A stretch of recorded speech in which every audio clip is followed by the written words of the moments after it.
মোবারকবাদ। আমি ধন্যবাদ জানাই যারা আজকের এই আয়োজন করেছে। আমি অত্যন্ত খুশি হয়েছি আমাদের রিবেন সহ জব্বার, হারুন মোল্লা, আমাদের মজিবর মাতুব্বর, তালুকদার, যারাই এই স্থানীয় বিএনপি নেতৃবৃন্দ রয়েছে, ছিল এটা উঠান বৈঠক, হয়ে গেল একটা জনসভা। আলহামদুলিল্লাহ, শুকরিয়া।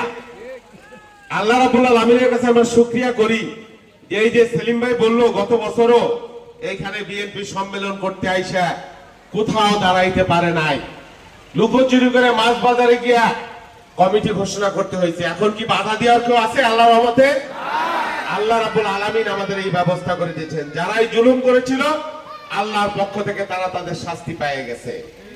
ইনশাআল্লাহ আগামী দিনে আমরা ভালোবাসা দিয়ে, ইনসাফ দিয়ে, আমরা মন জয় করে, আমরা মানুষকে ভালোবাসা দিয়ে আমরা আগামী দিনে সরকার গঠন করব মানুষের ভোটে ইনশাআল্লাহ। আমাদের নেতা বলেছেন আমরা কোনো প্রতিহিংসা রাজনীতি করি না। বিগত দিনে যারা অন্যায় করেছেন, জুলুম করেছেন, আইন অনুযায়ী তাদের বিচার হবে।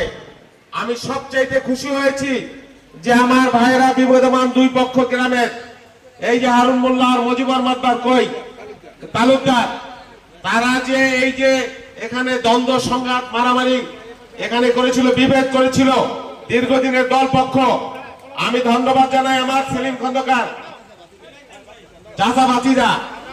এর আগে অনেকেই বংশে বংশে প্রতিবেশীতে দ্বন্দ্ব লাগাইয়া, ফেসাদ লাগাইয়া, কাইজে লাগাইয়া ফায়দা লুটছে, রাজনীতি করছে। ওই রাজনীতি আমরা করি না, আমরা হতে দেব না। ভাইয়ে ভাইয়ে রক্তক্ষয়ী দ্বন্দ্ব, বাড়িতে বাড়িতে হামলা, ভাঙ্গা থানা, সদরপুর থানা, এই রাজনীতি হবে না। আর পেছন থেকে যদি কেউ ইন্ধন দেন ভিন্ন দলের, তারা দুই পক্ষ বিএনপি করে, এই মজিবর তালুকদার, হারুন মোল্লা দুইজনই আমাদের বিএনপি লোক, আর তার পেছনে যদি কেউ ইন্ধন দিয়া তাদেরকে দ্বন্দ্ব সংঘাতে উস্কানি দেন, আমরা কিন্তু চিহ্নিত করে ক্ষমা করব না কেউ। খবরদার, খবরদার, এই কাজ কেউ করবেন না। আর অতি উৎসাহে আমার দলের যদি কেউ এই অন্যায় করে, কোন অত্যাচার করে, ফেতনা ফাসাদ সৃষ্টি করে, কার্য পরিস্থিতি সৃষ্টি করে, ঘর বাড়িতে হামলা করে, সমুচিত দলের পক্ষ থেকে তো নেওয়াই হবে।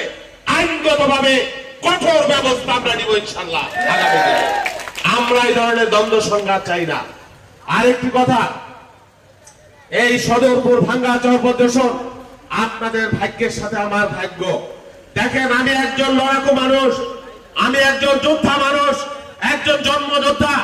জন্ম থেকে আমি লড়াই করে করে করে করে লড়াই করে, সংগ্রাম করে, যুদ্ধ করে আজকে এই পর্যায়ে এসেছি। হাসিনার ফ্যাসিবাদ, হাসিনার রক্তচক্ষু, 128টা মামলা, বারবার জেলখানায় গিয়েছি, রক্ত ঝরাইছি হাসিনার হামলায়, জীবন বাজি রেখে যুদ্ধ করেছি।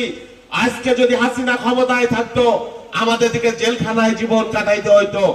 আমার অনেক ভাই, আমার অনেক বন্ধু আমাদের মাঝ থেকে হারাই গেছে, গুম হয়ে গেছে, তার সন্তানদের দিকে তাকাইতে পারি না। কিন্তু আল্লাহ তাআলার ইচ্ছা যে আল্লাহ তবু আমাদেরকে বাঁচাই রাখছে, হাসিনার পতন দেখাইছে। আর সবচাইতে বড় শুকরিয়া জানাই আমার নেত্রী বেগম খালেদা জিয়া।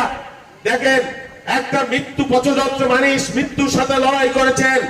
হাসিনা অন্যায় ভাবে তাকে কারাগার খাটিয়েছেন, জেলখানায় গিয়েছিলেন, কিন্তু আল্লাহ রাব্বুল আলামিনের অশেষ কৃপা, দেশ নেত্রী বেগম খালেদা জিয়া, এর জন্য বলা হয় যে সম্মান দেবার মালিক আল্লাহ।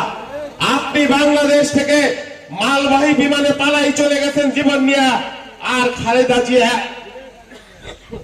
বাংলাদেশ থেকে চিকিৎসার জন্য কাতারের রাজকীয় এয়ার অ্যাম্বুলেন্সে গিয়েছেন, আর রাজকীয় এয়ার অ্যাম্বুলেন্সে ফেরত এসেছেন।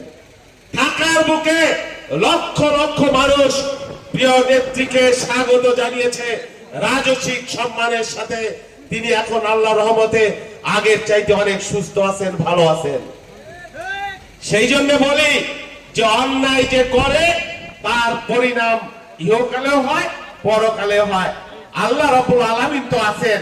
তো যাই হোক, আগামী দিনে আপনাদের ভাগ্যের সাথে আমার ভাগ্য জড়িত। আমি একজন সাধারণ পরিবারের মানুষ, আপনাদের মতোই পরিবার থেকে উঠে গেছি, রাজপথে লড়াই করেছি, হাসিনাকে ভয় পাই নাই, মৃত্যুকে ভয় পাই নাই, এই জীবনটাকে ওয়াক্ফ করে দিয়েছিলাম দেশের জন্য।